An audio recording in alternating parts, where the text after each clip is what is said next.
ሰላም ሰላም፣ እንዴት ናችሁ? ደህና ናችሁ ሆይ? ዛሬ የማሳያችሁ ከብሳ ነው።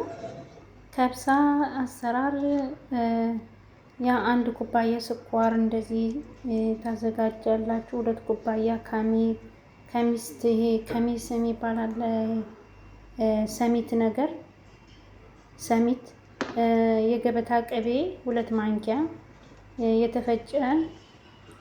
የተፈጨ ሂል ፓውደር እና ዛፈራን በብርጭቆ ውስጥ አድርጋችሁ ዛፈራንን በማይወርድ አድርጋችሁ በውሃ 1 ኩባያ ውሃ አድርጋችሁ በመጨረሻ ለ40 ደቂቃ አብራችሁ እንትን ትሉታላችሁ። አሁን ይሄ ስኳሩን እንደዚህ በጣም አቀልጠዋለሁ በደንብ አድርጌ ማለት ነው። እንደዚህ እሳቱ ላይ ስኳሩን እንደዚህ እንደማር ይሆናል እንደምታዩት ማለት ነው።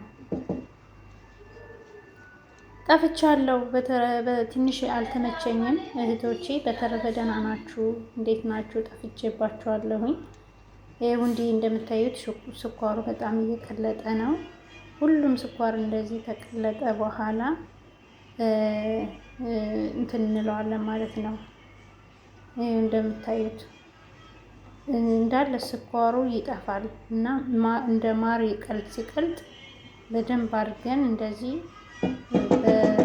እንትን እንለዋለን ማለት ነው። በቃ እንደ ማር ይቀልጣል ስኳሩ ማለት ነው። እንደምታዩት ማር ራሱ እንደዚህ ማዘጋጀት ይቻላል። ስኳሩን እንደ ማር መጠቀም ይቻላል ማለት ነው። እና እንትን ይላል በጣም። ያው እንግዲህ ያዘጋጀሁትን ቅቤውን ጨመርኩኝ ማለት ነው።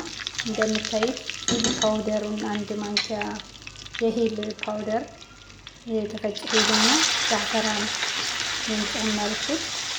እንደዚህ አብረን አንድ ኩባያ ማይ ጨምሬ በጣም እንተከትከዋለን ማለት ነው። እንደዚህ እንደምታዩት እንተከተካል። ከዛ ሰሚቱን እንጨምራለን ማለት ነው። እንትን ካልነ በኋላ ነው እሱን ጨምርና እናንፈረፍረዋለን፣ እናዋህደዋለን ማለት ነው። እንደዚህ እንደምታዩት ስዊት ጣፋጭ ነው።